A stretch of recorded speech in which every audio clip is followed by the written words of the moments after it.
lugar para tu nombre celebrar y adorarte a ti. En gratitud y amor, Señor, pedimos hoy tu dirección. Queremos ser más como tú. Tu gloria llena este lugar. Renuévanos con tu verdad. Tu salvación está aquí en Filadelfia, Filadelfia, mi casa. Bienvenidos a la Iglesia Cristiana Filadelfia, un lugar de amor fraternal. Nombre y alabanza, Señor, de todo el honor y poder. Gloria sea el nombre de Dios. Sean cordialmente bienvenidos. Pueden tomar su asiento. Qué hermoso poder exaltar el nombre de Dios, y le doy también gracias a Dios por el privilegio de poder estar acá y exponer la palabra de Dios. Nuevamente, las personas que nos están visitando por primera vez, sean cordialmente bienvenidos. Esperamos que se sientan bien como en su casa. Nos sentimos regocijados, contentos, gozosos de tenerlo, y esperamos entonces que todo lo que acá hagamos sea para su edificación y para que siempre el plan de Dios se logre realizar en su vida. ¿Están listos para la palabra? Amén. Amén. Gloria sea el nombre de Dios. Estamos cerrando una temática interesantísima, el dunamis de Dios. El dunamis de Dios.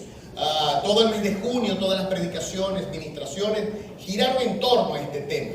Y de verdad que debo reconocer todas las personas que me antecedieron, hicieron unas maravillosas exposiciones. Arrancamos el miércoles 2 con la hermana Carmen y un mensaje que se llamaba Detona el dunamis de Dios en ti. Luego el domingo 6 el pastor ejecutivo Josué Reyes Polanco nos estuvo hablando acerca de la fiesta de Pentecostés, y sobre todo cómo el poder de Dios cayó por primera vez en medio de sus discípulos y cómo se desató, cómo fue esa explosión que detonó en Jerusalén, luego alcanzó Judea, luego Samaria y a lo último de la tierra. Luego el domingo 13 estuvo el pastor Alfredo Castro hablando sobre la obra del Espíritu Santo. El domingo pasado el miércoles 16, el pastor Lisandro Arrieta estuvo hablando también sobre la fiesta de Pentecostés, pero desde otro enfoque, muy complementario a lo que enseñó el pastor Josué. Y el domingo pasado, el pastor Mario Peraza hizo una maravillosa simbiosis, una mezcla entre, aprovechando que era el Día del Padre, y él estaba mostrando cómo hay padres que trabajan o que ejercen su paternidad bajo los mismos criterios de la divinidad de Dios. Entonces, y el miércoles, el pastor Jesús Velázquez estuvo enseñando sobre juntos el Espíritu Santo y yo. Recuerden que los mensajes que se lanzan los miércoles están en YouTube. Todos los mensajes están en nuestras redes sociales. Y los miércoles, como no nos podemos reunir, igual se graba y se lanza en las redes sociales. Bien, vamos a estar meditando en la palabra de Dios en el libro de Efesios. Y el mensaje que traigo hoy para cerrar este último domingo de mes sobre el tema del dunamis de Dios está en la carta a los Efesios. Vaya buscando ahí Efesios capítulo 1. Ahorita nos vamos a meter allí. Pero antes de hablar de esto, quisiera decir apenas unas pequeñas cosas, 2 minutitos, invertirlos en explicarles lo siguiente. Ahora sí me voy a poner a correr el reloj. La carta a los Efesios, según algunos expertos, eruditos, algunos eruditos lo llaman los Alpes suizos de las cartas paulinas. Los Alpes suizos. ¿Por qué? Porque, salvo Romanos, que es una magistral exposición de la teología de Pablo, ya una exposición de la teología pulida, depurada, donde él presenta toda la exposición de lo que es el Evangelio como dunamis de Dios, por cierto. Él en Corinto, la primera y la segunda carta, fue enérgico y categórico, fue fuerte, porque tenía que corregir algunas cosas, algunas desviaciones en esa iglesia. Y ni se diga en Gálatas, que fue la que le siguió, cuando los Gálatas estaban adoptando de nuevo rudimentos de la ley para entonces hacer una mezcla. Al Señor no le gustan las mezclas. Él dice, o eres tibio o eres caliente o eres frío, pero tibio no te quiero. Así de simple. Entonces los Gálatas estaban haciendo eso, y Pablo tiene que llegar y decirle, oh Gálatas insensatos, ¿quién os fascinó? ¿Quién os embrujó para que ustedes crean que hay otro evangelio. No hay otro evangelio, hay un solo evangelio. Y si vosotros queréis volver otra vez a la ley, de la gracia habéis caído. Caer de la gracia no es que vean a alguien, a un cristiano saliendo de una discoteca o que lo vean saliendo de algún sitio con una mujer que no es su esposa. Eso es caer en pecado, eso es estar en pecado. Eso no es caer de la gracia. Caer de la gracia es volver a la ley. Caer de la gracia es volvernos religiosos. Creer que por nuestras obras vamos a ganar el favor de Dios. Eso es caer de la gracia. Aplauda a Cristo, por si no lo aplaudís. Ahora, en esta mañana yo les traigo un mensaje que se denomina el perfil de una iglesia poderosa. Porque cuando Pablo escribe esta carta, usted lo lee y se da cuenta que él no regaña a nadie. En Corinto se cansó de regañar y darle una buena zarandeada a la gente, y en Gálatas ni se diga, pero ya en Éfeso, con la gente de Éfeso, ya uno ve más bien que él lo que hace es que él explica todo el misterio. Más, el entusiasmo de Pablo era porque a él le había sido revelado que Cristo era que la iglesia es la esposa de Cristo y que la iglesia además es el cuerpo de Cristo. Yo me imagino que cuando usted se paró esta mañana no dejó el brazo tirado en la cama o no dejó una pierna. Igualmente, la iglesia y Cristo son uno. Y el poder que tiene Cristo él lo delega en su iglesia. Así que usted no está desasistido, usted no está en orfandad en este mundo. Todo el poder del Altísimo está en su mano. Cuando usted toca a alguien, cuando usted bendice a alguien, cuando usted ora por un enfermo, cuando usted reprende un demonio y toca a alguien, todo el poder, el arsenal nuclear espiritual de Dios está en su mano. La Biblia dice que nuestros miembros son instrumentos de justicia. La palabra instrumento es armas. Sus miembros son armas de justicia. Si usted lo toca con un codo, lo toca con una mano, con un dedo por el distanciamiento social, no se preocupe. Ese toque puede hacer grandes cambios y grandes maravillas. Vamos entonces a leer aquí en Efesios, el capítulo 1, los versículos 15 al 23. Efesios 1 del 15 al 23. Y vemos que en la carta, como en la carta no hay regaños, en la carta no hay aspavientos, en la carta no hay respuestas enérgicas, estamos en presencia de una iglesia sana, doctrinalmente sana, que más bien tenían la madurez para poder entender los misterios que a Pablo le estaban siendo revelados. Lastimosamente, después de esa iglesia, se volvió mucho conocimiento y poca intimidad con Dios.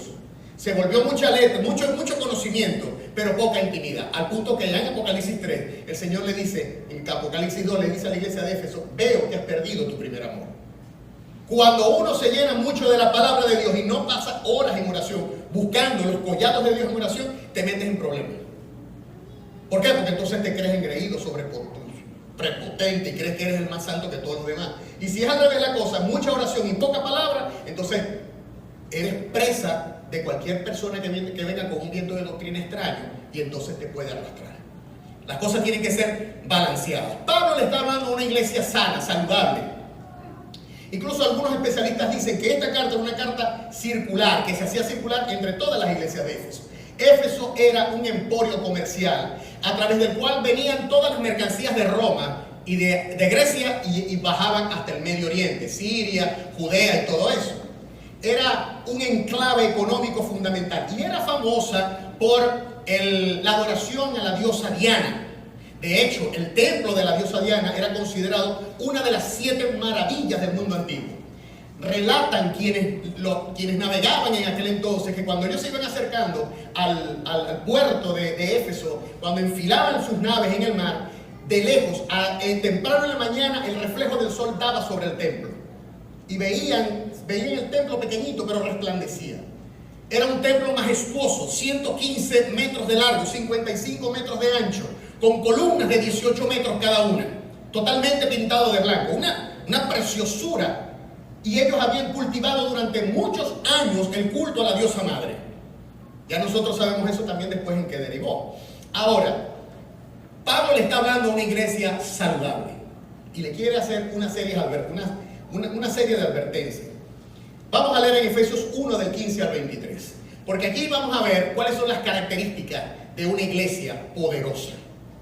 Dice allí: por esta causa también yo, habiendo oído de vuestra fe en el Señor Jesús y de vuestro Amor para con todos los santos, no ceso de dar gracias por vosotros, haciendo memoria de vosotros en mis oraciones. Una pausa aquí.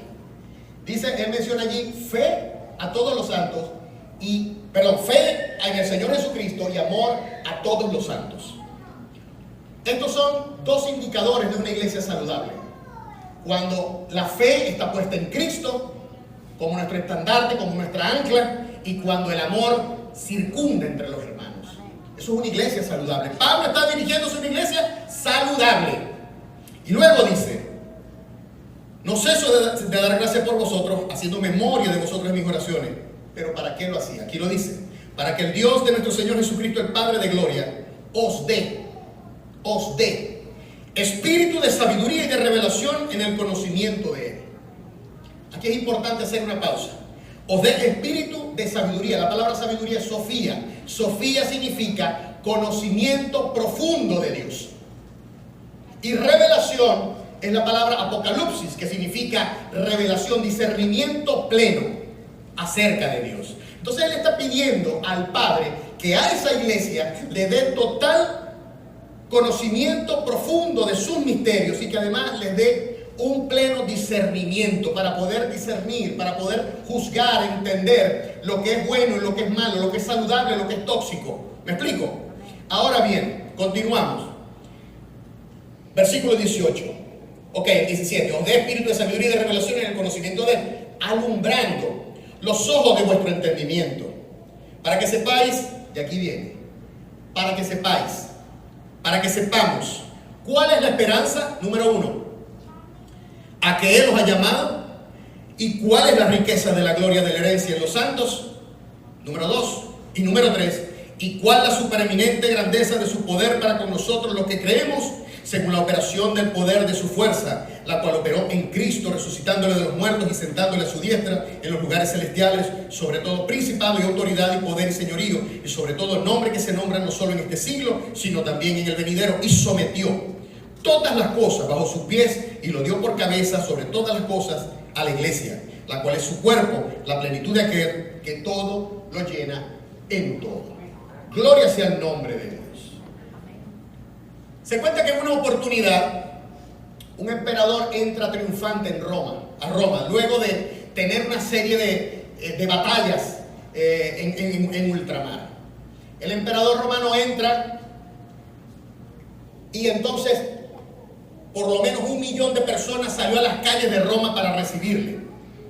Y un cordón de legionarios se apostó a lo largo de todo el trayecto de la caravana, todos haciendo guardia para que la multitud efervescente, para que esa multitud que estaba bollante de entusiasmo no se desbordara y no interrumpiera el paso de la caravana. A 3/4 del trayecto estaba una pequeña área donde estaba ubicada la familia real, viendo todo el desfile y donde la carroza real iba a parar y el emperador se iba a bajar. Y ahí estaba la esposa del emperador, sus hijos, en fin. Y uno de sus hijos más pequeños salió corriendo cuando vio a su padre, lo reconoció y se metió entre las piernas de uno de los soldados. Y entonces el soldado se da cuenta de que el niño va a interrumpir el paso y le echa mano y le dice: niño, ¿para dónde vas? ¿Tú no ves que ese es el emperador? Y el niño le dijo: ese es tu emperador, pero él es mi papá. Lo conocía, tenía intimidad con él, tenía confianza con él. Lo mismo sucede aquí. Pablo desea que nosotros conozcamos cada día más a Cristo. Por eso es que él dice allí que él desea que sean plenos del conocimiento de él. Allí lo dice en el versículo 17: os de espíritu de sabiduría y de revelación en el conocimiento de él. Esa es la clave, el conocimiento de Cristo. Pablo estaba obsesionado con conocer a Jesús. Pablo estaba obsesionado con conocer cada vez más de él. De hecho, esta carta, la carta a los Efesios, fue escrita en el primer encarcelamiento de Pablo. Pablo estaba encarcelado en Roma en el año 60 y de esa pluma salieron 4 cartas: Efesios, Filipenses, Colosenses y Filemón. Pero se piensa que Filipenses y Colosenses salieron en el mismo parto espiritual mental. Salieron el mismo día, son hermanas siamesas. De hecho, si usted agarra Colosenses y agarra Efesios, capítulo a capítulo, se va a dar cuenta que Colosenses y Efesios tienen los mismos temas. Lo único es que en Efesios están más expandidos. Algunos piensan que primero trabajó con Colosenses y luego trabajó con Efesios más explayadamente, más relajadamente. Ahora bien, en Filipenses, que también es una carta que salió en ese parto en la cárcel, en el capítulo 3, los versículos 4 al 8, Pablo habla precisamente acerca de la necesidad de conocerle a Él, de conocer a Jesús. En el capítulo 4, en la segunda parte, dice: si alguno piensa que tiene de qué confiar en la carne, yo más. Si alguno cree que tiene galones, que tiene charreteras, que tiene currículum vitae, yo más. Él dice: circuncidado al 8º día, del linaje de Israel, de la tribu de Benjamín, hebreo de hebreos, en cuanto a la ley fariseo, en cuanto a celo, perseguidor de la iglesia, en cuanto a la justicia que es en la ley, irreprensible. Y aquí miren lo que dice: pero cuántas cosas eran para mí ganancia, eran para mí para exhibirla, para gloriarme. Dice: ahora las he estimado como pérdida por amor de Cristo. Y ciertamente aún estimo todas las cosas como pérdida por la excelencia del conocimiento de Cristo Jesús, mi Señor. Pablo estaba claro. Él estaba claro. Incluso allí mismo en la carta a los Efesios, allí mismo en el capítulo 3, en el versículo 19, también refleja este concepto. Él dice: para que habite Cristo, 18, ¿sí? Desde el 17, para que habite Cristo por la fe en vuestros corazones, a fin de que arraigados y cimentados en amor seáis plenamente capaces de comprender con todos los santos la anchura, la longitud, la profundidad, la altura, y de conocer el amor de Cristo que excede a todo conocimiento, para que seáis llenos de toda la plenitud de Dios. Cuando hay conocimiento de quién es Dios, de quién es mi Padre, qué me ha legado a mí, allí hay unción, allí hay poder. Como cristianos nosotros estamos llamados a conocer a Cristo, a profundizar en el conocimiento de Cristo. No se conforme con lo que le demos aquí los domingos o los miércoles, que tenemos buenos predicadores. En su casa, busque, métase en los collados de Dios. Una iglesia que se esfuerza por conocer a Cristo abundará en su poder. Esa es la iglesia poderosa. La iglesia que conoce a Cristo es la iglesia poderosa. Una iglesia que se esfuerza por conocer a Cristo abundará en su poder. Por eso vamos a ver 3 características en esta mañana que encontramos aquí en Efesios capítulo 1, los versículos 18 y 19, que modelan a la iglesia poderosa. Y la primera característica es que una iglesia poderosa conoce la esperanza a la que fue llamada.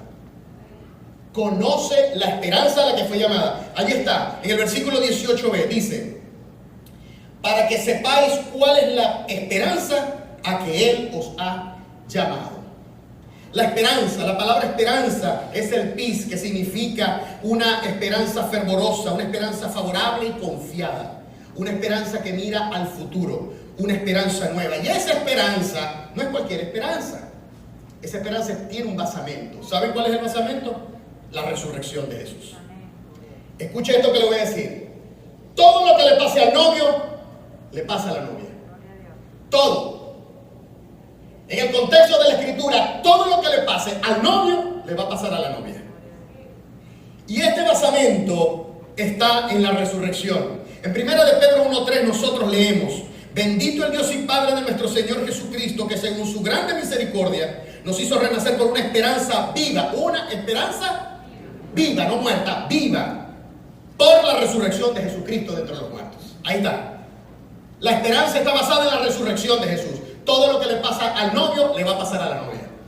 Jesús resucitó. Hermano, usted, si Cristo no ha venido, a lo que usted deje este cuerpo, inmediatamente se va con Él. No va a tener que pasar por ningún purgatorio, ni le va a tener que hacer misa, ni nada por el estilo. Usted se va de una vez con Cristo. Amén. Gloria sea el nombre de Dios. En Filipenses Él lo decía: estoy puesto en estrecho, porque quedar aquí es en beneficio de ustedes, porque voy a estar ministrando. Pero si yo me voy, estar con el Señor es mucho mejor. Así que no sé qué escoger, pero sé que voy a quedar por un tiempito más. Le dice Pablo a los Filipenses en el capítulo 3. Es una esperanza entonces basada en la resurrección. La resurrección de Cristo y su exaltación a la diestra del Padre en los lugares celestiales, que está en Efesios 1:3, no solo prefigura y garantiza nuestra gloriosa resurrección corporal, sino que constituye la base de nuestras bendiciones presentes. Gloria sea el nombre de Dios. En 1 Corintios 15:20 se nos dice que Jesús es llamado primicias de los que durmieron. Hablando allí, haciendo Pablo una exposición magistral de lo que es la resurrección. Dice que Jesús es primicia, el primero de los que durmieron. Muchos habían resucitado, pero habían resucitado por el poder de Jesús, pero nadie se había levantado por su propio poder. No se me olvida cuando Saibaba, hace unos 8 o 10 años atrás, no sé si oyeron hablar de Saibaba. Él era un maestro budista. Él decía que él era una especie de Cristo. Y se decía que él que convertía el polvo, lo convertía en oro. Y él decía que él nunca iba a morir. ¡Pau! Cayó. El cementerio de Arlington en Washington es famoso porque allí están muertos algunos, ahí están enterrados algunos de los próceres de la independencia de los Estados Unidos, y hay algunos presidentes, unos expresidentes allí. La mezquita del profeta en la ciudad de Medina, en Arabia Saudita, es famosa porque allí reposan los restos de Mahoma, el líder de una de las religiones monoteístas más grandes del mundo, que es el Islam. En el año 2017, unos antropólogos en la ciudad de Jinshuan, en el centro de China, encontraron los restos incinerados de Siddhartha Gautama, mejor conocido como Buda. Ahí están los restos de él. Estos lugares son famosos por lo que contienen. Estos lugares son famosos porque ahí están los restos de ellos. Pero la tumba de Jerusalén es famosa por lo que no tiene, porque está vacía, porque hace 2000 años el Salvador se levantó con poder, porque Dios desató su poder, y entonces Él fue declarado justo y se levantó con poder por el Espíritu de resurrección, como dice Romanos 1:4, por el Espíritu de santidad. A su nombre gloria. Dios hizo un despliegue de poderío. Y te voy a decir una cosa, esto no es solamente retórica para que te sientas bien y te goces. Este poder está disponible para ti y para mí. Amén. Hay que hablarle a esa piedra, hay que hablarle a esa montaña. Quítale esa piedra, quita lo que te está estorbando, y en el nombre de Jesús declara la palabra. No confesión positiva, la palabra. Yo creo en declarar la palabra. Ahora, esa esperanza confiere seguridad frente al futuro. Hoy en día nosotros sabemos que desde hace 19, 20 meses todo el planeta está sumergido en el terror producto de la pandemia. Y hemos visto lamentables fallecimientos de familias, de cercanos, de amigos que no pensábamos que los íbamos a dejar de ver. Amado hermano, sin embargo, nosotros los cristianos no le tenemos temor a la muerte, porque tenemos una esperanza. Lo que le pasó al novio le va a pasar a la novia. Lo que sucedió con Cristo va a suceder con nosotros. Amado hermano, nosotros no le tenemos miedo a la muerte. Cuando a mí me dio el COVID, yo dije: Señor, mi vida está en tus manos. Si vos querés que yo siga aquí, yo sé que me vas a dejar. Si queréis que me vaya, hasta mejor es, porque bueno, me libero de cortes eléctricos, de problemas de gasolina, de todo esto. Pero por supuesto tengo 4 hijos, a los cuales todavía tengo que guiar. Entonces ahí es cuando yo como Pablo, estoy en estrechez. Estoy en mucha estrechez. Pero los cristianos, lo que quiero decir es que nosotros no somos temerarios. No es que vamos a salir a la calle. De hecho, estamos aquí separados y conservamos una serie de medidas de bioseguridad. Nos queremos cuidar. Creemos en la sanidad, pero también en el sentido común y en la prudencia. Y por eso tomamos nosotros todas las medidas. Nos enfermamos. Bueno, que el Señor libere entonces su poder. No solamente para sanarnos, sino también para proveer los medios, los mecanismos de suministro para, afrontar esa enfermedad. Ahora, pero no le tememos a la muerte. Pues como dice Pablo, en 2 de Timoteo 1:12, él dice: por lo cual padezco esto, pero no me avergüenzo, porque yo sé a quién he creído. Yo sé a quién he creído y estoy seguro que Él es poderoso para guardar mi depósito para aquel día.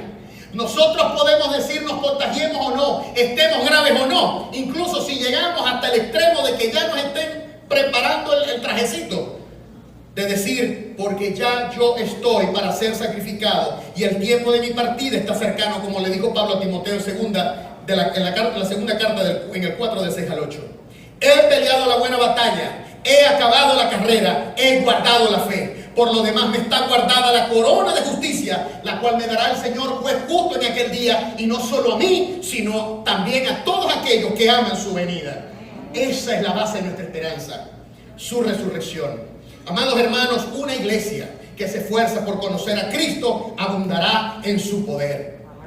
Acabamos de ver que para Pablo, una iglesia poderosa conoce y tiene bien anclada su esperanza en Cristo. Esa es la primera característica. La segunda característica es que una iglesia poderosa es aquella que conoce el alcance de la herencia que ha recibido. En el 18, versículo 18, seguimos aquí. En la parte C dice: para que sepáis cuál es la esperanza a la que os he llamado, ya eso lo cubrimos, y cuál es la riqueza de la gloria de su herencia en los santos. ¿Cuál es la riqueza de la gloria de su herencia en los santos? Es importante decir algo aquí. Esa riqueza está basada en una piedra fundamental que está descrita allí en el mismo libro de Efesios, en el capítulo 1, los versículos 7 y 8. Dice, hablando de Jesús: en quien tenemos redención por su sangre, el perdón de pecados, según las riquezas de su... ¿No está leyendo? ¿No? Ajá, Fernando. Gracia. Las riquezas de su gracia. Es decir, esas riquezas se basan en su gracia. En Juan 1:17 nosotros leemos que la ley por medio de Moisés fue dada. Dios utilizó un mediador para que enviara la ley. Pero dice, pero la gracia y la verdad vinieron con Cristo. Jesús es la gracia de Dios encarnada. Jesús es la verdad. Él lo dijo: yo soy el camino, la verdad y la vida. Yo soy la verdad.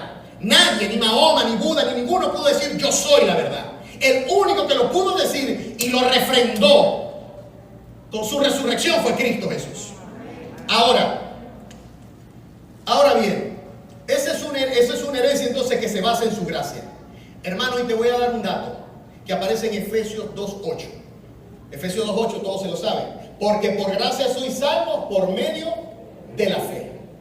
Por gracia sois salvos. La palabra salvos ahí es sozo, con Z al final. Sozo, que significa no solamente salvación del infierno o de la condenación. Sozo significa sanar, preservar, proteger, liberar, completar hasta la plenitud.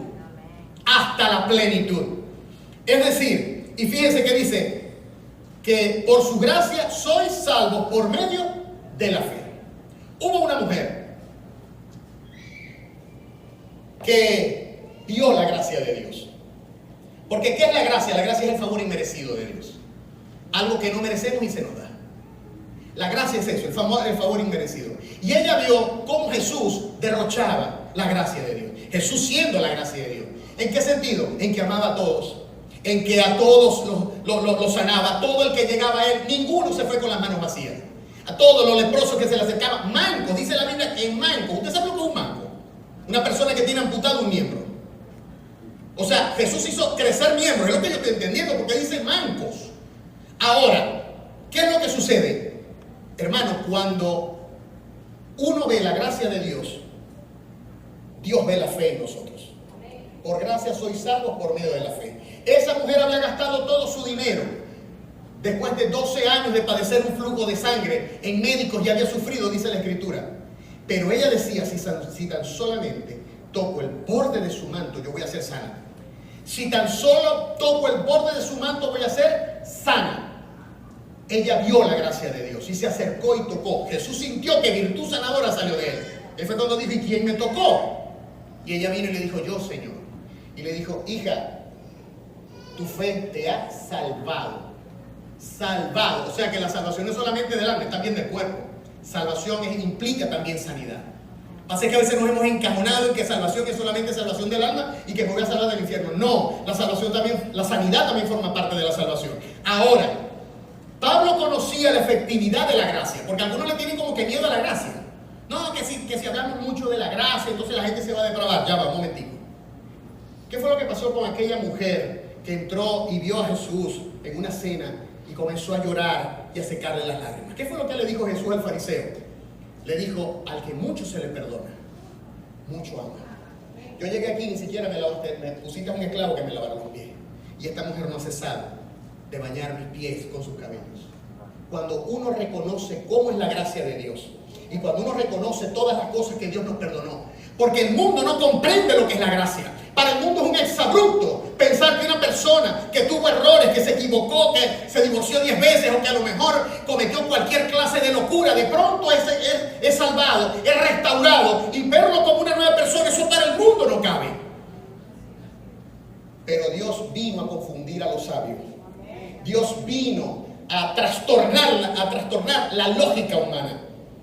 Amados hermanos, su gracia nos fue dada. Por su gracia somos hechos enteros, saludables, somos preservados, protegidos y bendecidos. Pablo sabía eso. En 2 Corintios 12:9, cuando Pablo está hablando acerca de un problema, de un aguijón que él tiene en la carne, ¿qué fue lo que el Señor le dijo en el 12:9? Y me ha dicho, bástate mi gracia, porque mi poder se perfecciona en la debilidad. Por lo tanto, de buena gana me gloriaré más bien en mis debilidades, para que repose sobre mí, ¿qué cosa? El poder de Cristo, el dunamis de Cristo, el poder de Cristo. Él sabía que en la gracia estaba la posibilidad de salir adelante.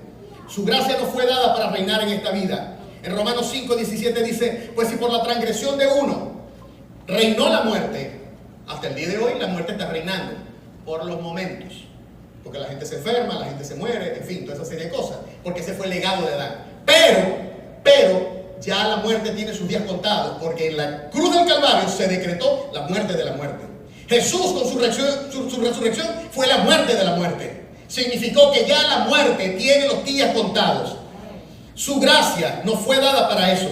Entonces dice, si por la transgresión de uno solo reinó la muerte, mucho más, fíjate cómo dice Pablo, mucho más reinarán en vida por uno solo, Jesucristo, los que reciben la abundancia de la gracia y el don de la justicia.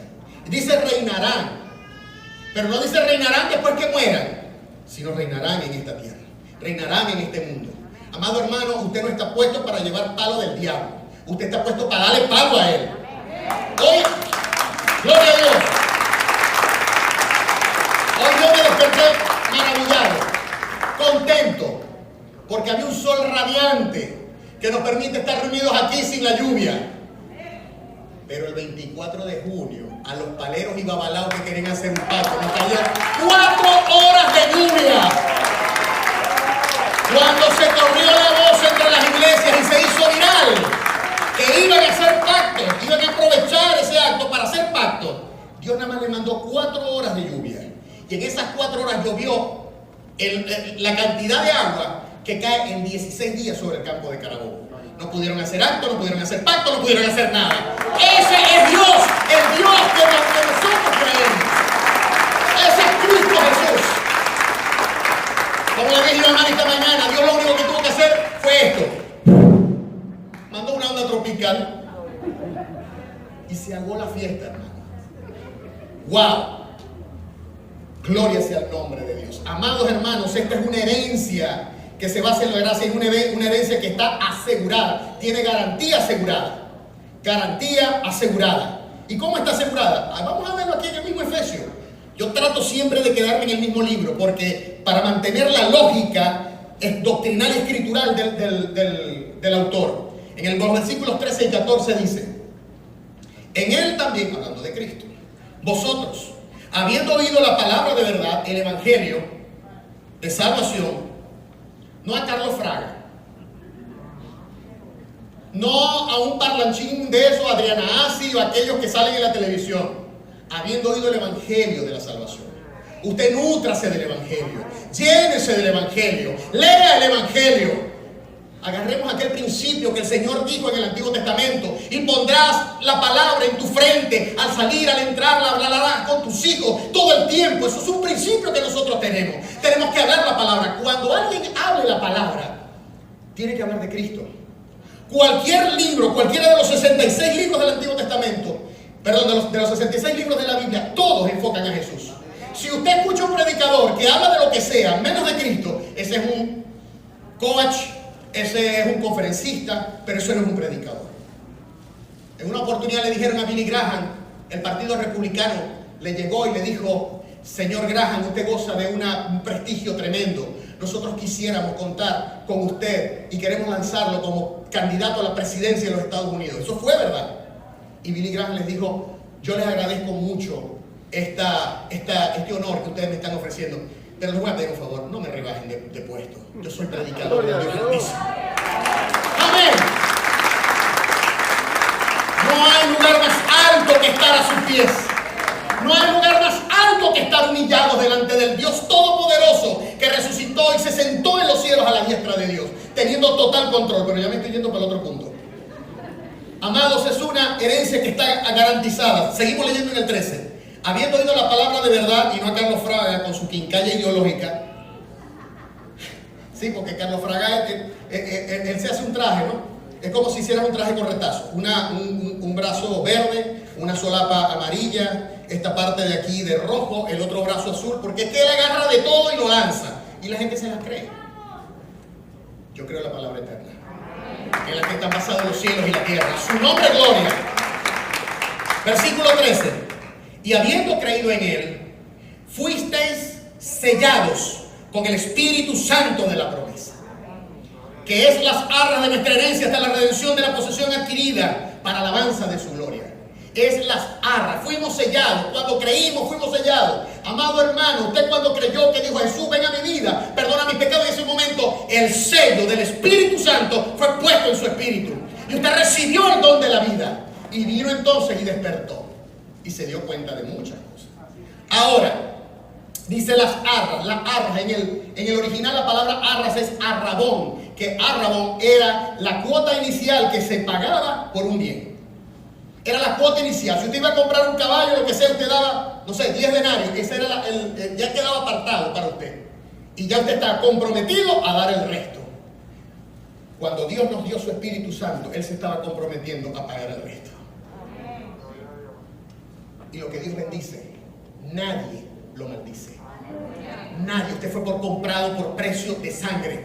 No hay maldición, no hay brujo, no hay palero, no hay babalao, no hay nadie que le pueda lanzar a usted una maldición. Nosotros encontramos ejemplos. Allá en el Antiguo Testamento, Balac, el rey Balac, contrató a Balaam para que maldijera. Balaam, un profeta, para que maldijera, y le pagó dinero. Y cuando Balaam se levantó y vio el campamento desde un monte, que de paso el campamento estaba organizado en forma de cruz, después hablamos de eso. Cuando vio el campamento, lo vio tan perfecto, tan hermoso, que él dijo: ¿cómo yo voy a estar maldiciendo a este pueblo? Si lo que Dios bendice, nadie lo puede retraer. Hermano, cualquier maldición, pacto que usted tuvo en el pasado, en el momento que usted creyó en Cristo, fue roto y desmenuzado en el nombre de Jesús. En el nombre de Jesús. Amén. A su nombre, gloria. Gloria es el nombre de Dios. Por tanto, no es por nuestro esfuerzo, sino por su gracia a través de la fe, que las promesas de Dios vuelven seguras. Es una herencia entonces que tiene garantía asegurada. Y es una herencia que tiene es una herencia que es incorruptible. Amados hermanos, una iglesia que se esfuerza por conocer a Cristo abundará en su poder. Cuando conoce cuál es la esperanza a la que fue llamado y cuando está convencido de la herencia que ha recibido. No estamos para llevar golpes del diablo, estamos para vencer, derrotarlos y avanzar. Y esta iglesia lo ha aprendido así. Si hay algo que yo he aprendido y que he visto aquí en Filadelfia y de lo cual me encanta y me enamoro cada vez más, es que es una iglesia cristocéntrica. Aquí predicamos a Cristo y a Cristo crucificado. No nos avergonzamos de Jesús ni disfrazamos el Evangelio. No lo disfrazamos. El que convence es el Espíritu Santo. Yo no. Yo simplemente los estoy edificando. Pero el que convence de pecado es el Espíritu Santo. Yo no. Yo simplemente cumplo con lo que tengo que hacer: predicar la palabra.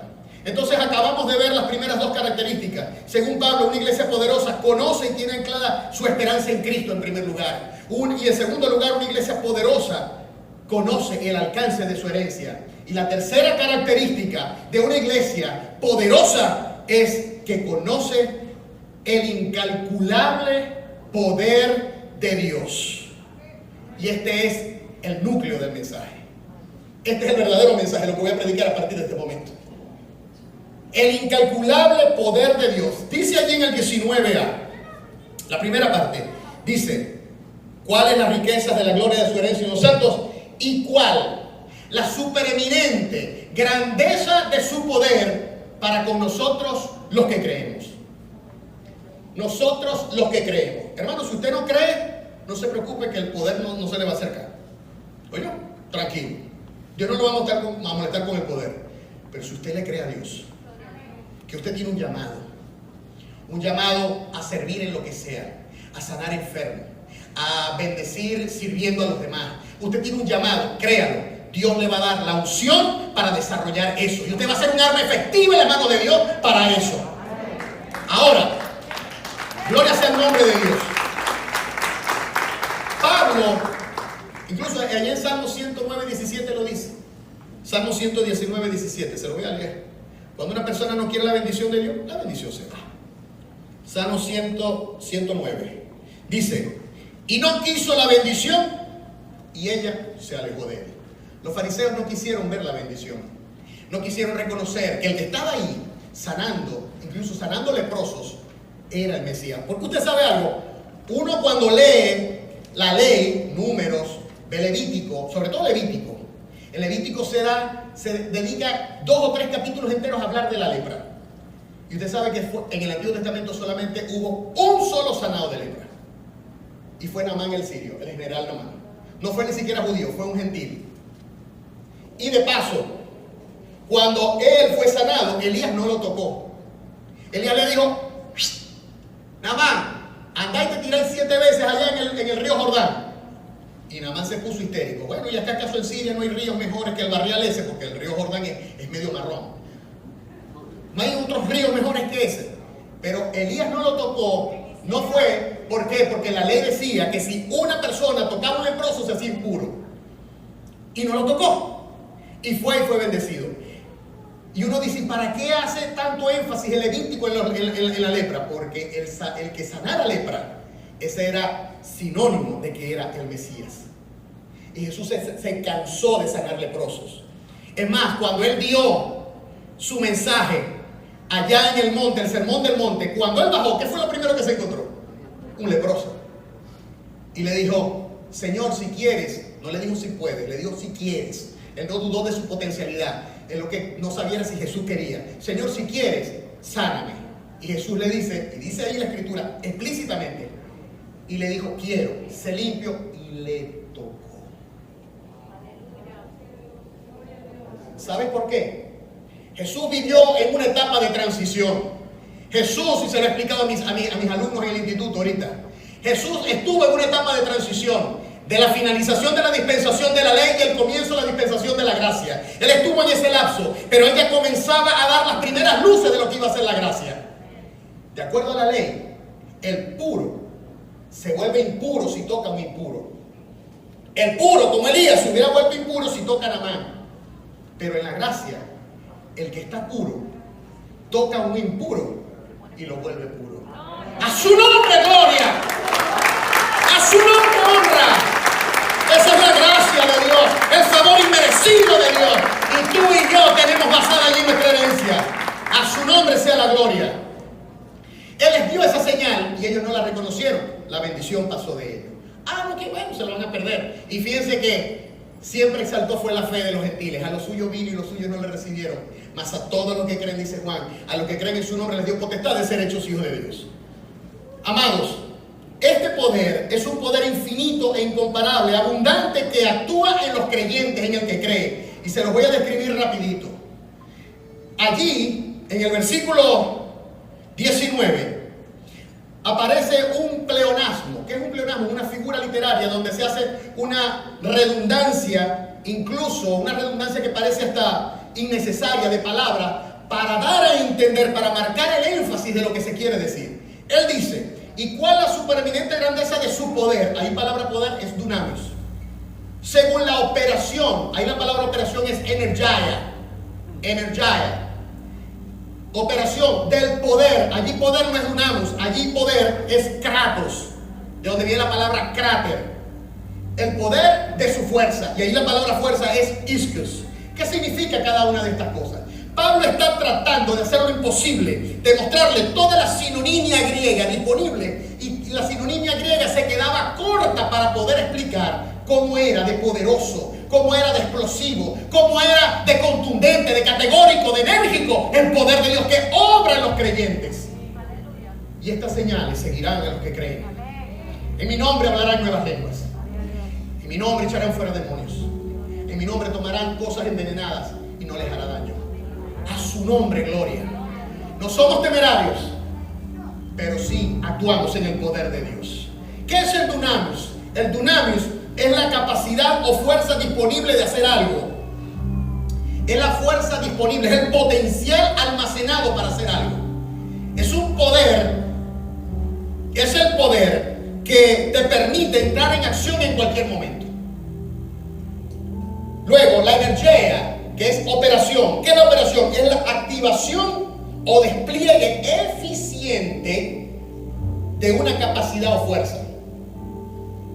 Luego, el kratos es la fuerza de poder creativo que Dios tiene para perfeccionar o completar una obra a cabalidad.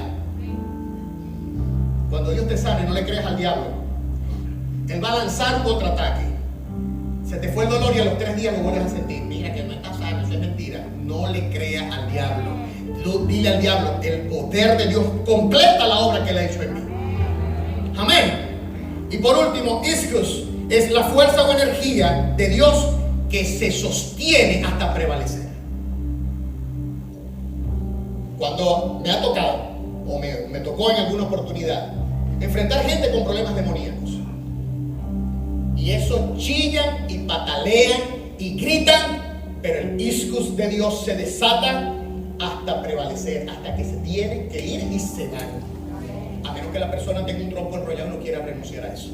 Pero de resto, Dios lo que nos está diciendo aquí, Pablo lo que nos está diciendo es, nos está mostrando todas las capacidades del poder que reside en Dios. Es como un embalse. Pensemos en el Guri. Bastantes problemas que hemos tenido con eso, ¿no? Con ese tema. Pensemos en el Guri.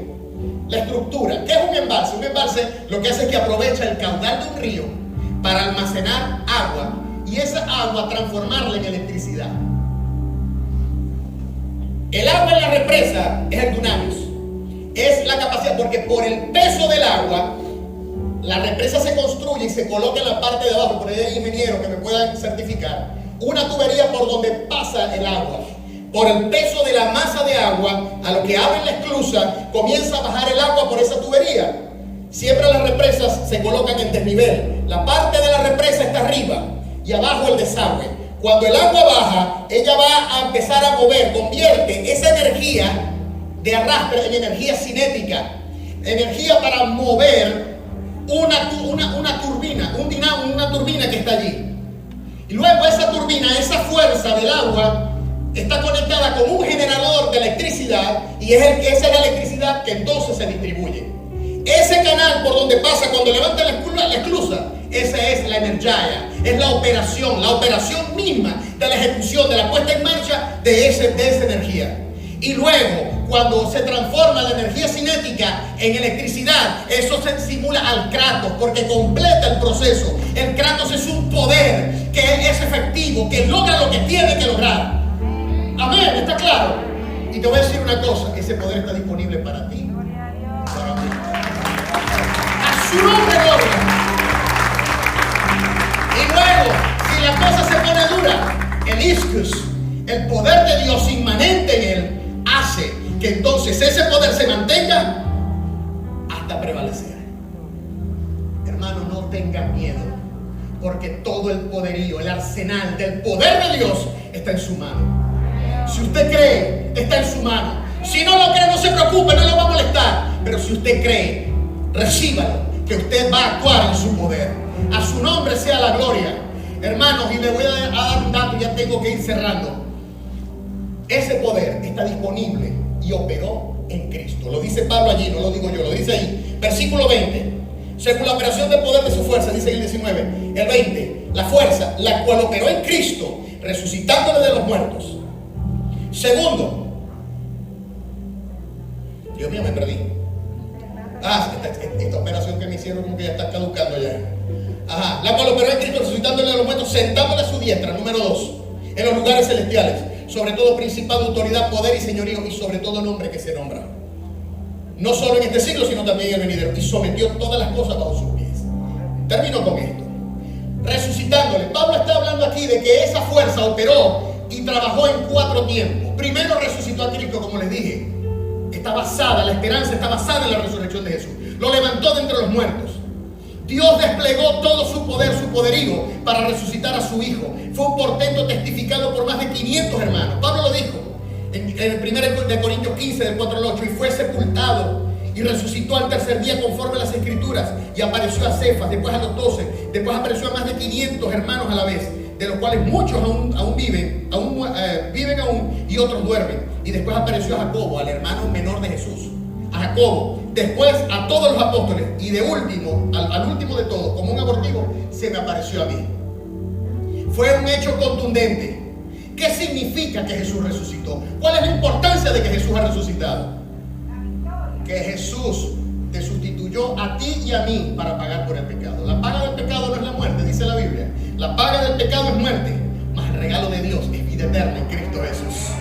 Cuando Él tomó nuestro lugar, amén, apláudale a Cristo.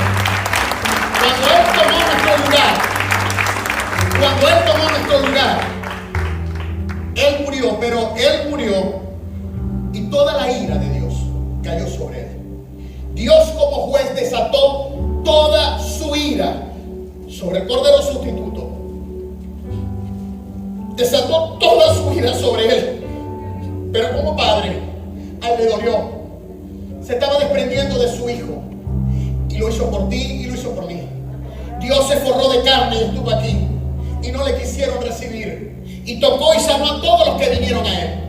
Pero Dios entonces lo declaró justo, porque su pecado no era de Él. El pecado era imputado de otros a Él. Él fue nuestro sustituto. Y el hecho de que Jesús se levantara significa que ya no hay pena. Ya no hay pena. Está disponible la salvación para todo aquel que cree. Todo aquel que reconoce que Cristo es el Señor y le confiesa con su boca, ese será salvo. Salvará su alma, y no solamente salvará su alma, podrá reinar en este mundo desde este momento sobre el pecado, las pruebas, las tribulaciones. Podrá tener la fuerza para seguir adelante. Haya luz o no haya luz, haya gasolina o no haya gasolina, Dios va a proveer los recursos, los medios para que salga adelante. A su nombre, gloria. En segundo lugar, le sentó en la diestra, la exaltación de Jesús. Le resucitó, pero no lo dejó por ahí, sino que lo exaltó. Le dio el lugar, el trono, sobre todo principado, poder, autoridad, dominio y sobre todo nombre que se nombra. Y allí la preposición sobre, en el original es infinitamente por arriba de todo principado y poder y señorío y todo nombre que se nombra. Llámese como se llame, Atalá, Abatala, llámese Satanás, diablo, virgen de las petacas, como se llame, todo nombre está muy, pero muy, pero muy infinitamente por debajo del nombre de Cristo. A su nombre gloria, a su nombre honra y alabanza. Solo merece la adoración. Le sentó a su diestra y sometió todas las cosas bajo sus pies.